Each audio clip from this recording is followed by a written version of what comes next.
আসসালামু আলাইকুম। আমি ডাক্তার ফারহানা ফারুক তন্দ্রা, শিশুরোগ বিশেষজ্ঞ। কেমন আছেন সবাই? অবশ্য প্রচণ্ড গরমে বিপর্যস্ত জনজীবন।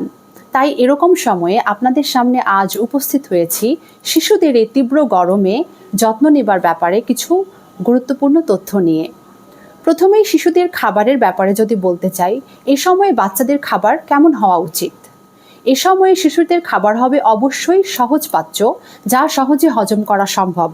6 মাসের উপরের বাচ্চাদেরকে এখন আমরা যেরকম খাবার দিতে পারি সেসব হচ্ছে অতি সহজে যেই খাবারগুলো হজম করা যায়। যেমন বাচ্চাদেরকে এ সময় ভাত, একটু ডাল, একটু আলু চটকে দেওয়া যেতে পারে। আবার বাচ্চাদের খাবারটা হবে একটু ঝোল ঝোল। আমরা মাছ বা মাংস রান্না করে দিতে পারি। এটা লাউ বা পেঁপে বা পটল এই জাতীয় তরকারি দিয়ে রান্না করে দিলে তাদের জন্য কিন্তু হজম করাটা সহজ হয়। ডিমটা দেয়া যেতে পারে হাফ বয়েল করে। এ সময় বাচ্চাদের ক্ষেত্রে একটা কথা মনে রাখতে হবে, এ সময় কিন্তু বাচ্চারা প্রচুর ঘেমে যায় এবং তীব্র গরম, এই দুইয়ের প্রভাবে বাচ্চাদের হজম একটু কমে যায় এবং বাচ্চাদের কিন্তু রুচিটাও কমে যায়। সেজন্য কোনো খাবার যদি কোনো শিশু খেতে না চায়, তাহলে ওই খাবারটি শিশুটিকে বারবার পিড়াপিড়ি করে খাওয়ানো আসলে এই সময় খুব বেশি ভালো ব্যাপার হবে না। বারবার ভিন্ন ভিন্ন খাবার বাচ্চাকে অফার করা সেজন্য উত্তম।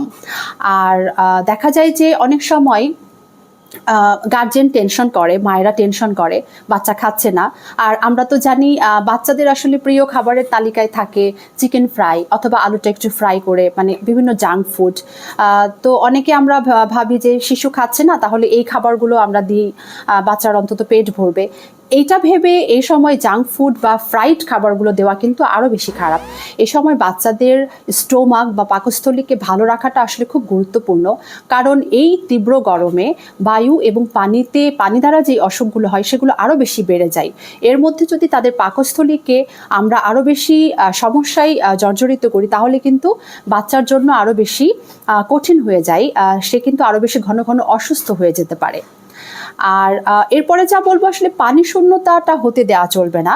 শিশুর শরীরে পর্যাপ্ত পানি যাতে সবসময় থাকে সে ব্যাপারে আমাদেরকে সচেষ্ট হতে হবে। সেজন্য যেই রসালো ফলগুলো এখন পাওয়া যায়, যেমন তরমুজ বা মালটা, এসবের রস, এসবের জুস বাচ্চাকে দেওয়া যেতে পারে। এই গরমে বাচ্চা যেখানে থাকবে, অর্থাৎ তার ঘরটি কেমন হওয়া উচিত? এরকম সময় আসলে বাচ্চাদেরকে এমন ঘরে রাখা দরকার যেখানে প্রচুর পরিমাণে আলো বাতাস থাকে। প্রচুর আলো আসবে, প্রচুর বাতাস প্রবাহিত হবে, অর্থাৎ ওয়েল ভেন্টিলেটেড রুম, যেখানে এক প্রান্ত থেকে আরেক প্রান্ততে বাতাসটা প্রবাহিত হতে পারে। তাহলে তারা এরকম একটি সুন্দর ঘরে থাকলে তারা কিন্তু তাদের মনও ভালো থাকবে, শরীরও ভালো থাকবে। তারপরে হচ্ছে যে আমরা যদি বলি, বাচ্চাদেরকে এই সময় প্রত্যেক দিন গোসল করানো একান্ত উচিত। আর বাচ্চাদের ত্বকের ব্যাপারেও আসলে আমাদেরকে এই সময়টা খুব বেশি সচেতন থাকতে হবে, কারণ গরমে কিন্তু বাচ্চাদের ত্বক প্রচুর আসলে ক্ষতিগ্রস্ত হয়ে থাকে। যেমন এই সময়টাতে বাচ্চাদেরকে অবশ্যই তীব্র রোদ বা গরমের সময় বাসার থেকে বের করাই উত্তম।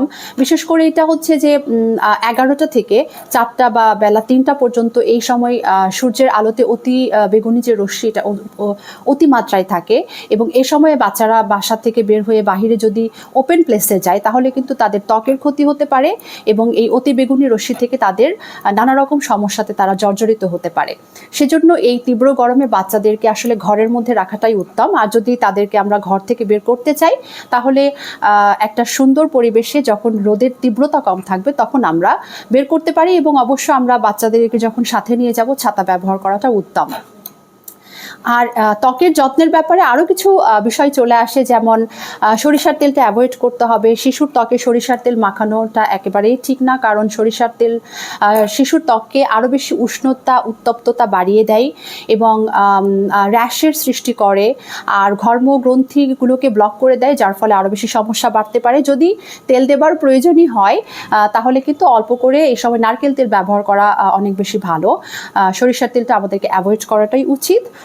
আর আমরা অনেকে মনে করি এত গরম, ঘামাচি হতে পারে, র্যাশ হতে পারে, পাউডার দিয়ে দিই।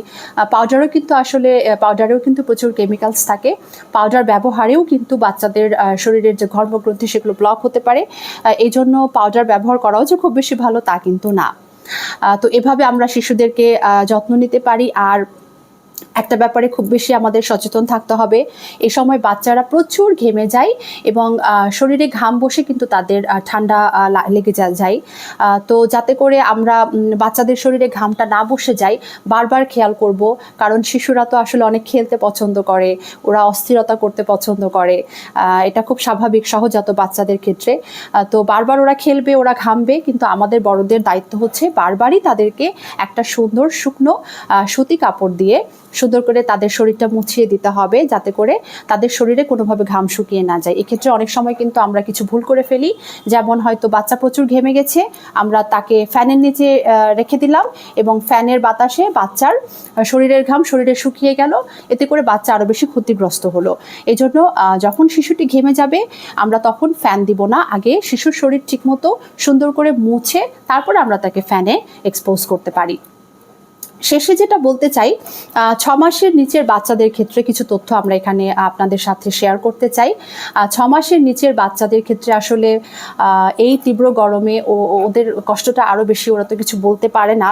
আমরা বড়রা কিন্তু তৃষ্ণার্ত হলে পানি খেতে চাই, একটু গরম লাগলে ক্লান্ত লাগলে আমরা কিন্তু একটু রেস্ট নিতে পারি, বাচ্চারা কিন্তু সেটা বলতেও পারে না। আর 6 মাসের নিচের বাচ্চাদের পানি শূন্যতা হওয়াটা আরও বেশি একটা কমন ব্যাপার, কারণ ওদের ক্ষেত্রে কিন্তু মায়ের দুধের কোনো বিকল্প নেই, মায়ের দুধই ওদের একমাত্র খাবার। সেজন্য ওদের পানিশূন্যতা হওয়ার সম্ভাবনাটা বেশি থাকে, কারণ ওরা তো আর অন্য কোনো কিছু খেয়ে পানিশূন্যতা দূর করার সম্ভাবনা বা কোনো অপশনই ওদের নেই।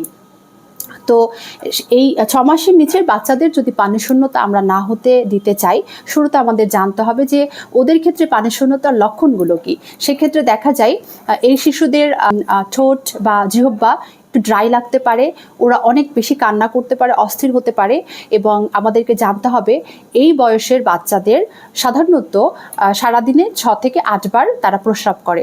যদি তাদের প্রস্রাবের পরিমাণ এর থেকে কমে যায় তাহলে বুঝতে হবে অবশ্যই তাদের শরীরে পানিশূন্যতা হচ্ছে। আর এই বয়সের বাচ্চাদের অর্থাৎ 6 মাসের নিচের বয়সের বাচ্চাদের পানিশূন্যতা যদি না হতে আমরা দিতে চাই, তাহলে কিন্তু আসলে যত্নটা নিতে হবে বেশি মায়ের, কারণ মা যত বেশি ঘন ঘন পানি খাবেন, সহজ পাচ্য খাবার খাবেন এবং বেশি বেশি খাবেন, লিকুইড খাবারগুলো বেশি খাবেন, তত বেশি মায়ের মিল্ক প্রোডাকশন বাড়বে এবং দুধের কোয়ালিটি বাড়বে এবং বাচ্চা সেই মায়ের দুধ বারবার খাবে এবং বাচ্চার পানিশূন্যতা হবে না। তো আজ এ পর্যন্তই, আপনাদের সাথে এ পর্যন্তই আজকে আমি রাখবো। আগামী দিনে আবারও আপনাদের সাথে কথা হবে, দেখা হবে আবারও কোনো গুরুত্বপূর্ণ তথ্য নিয়ে। আল্লাহ হাফেজ।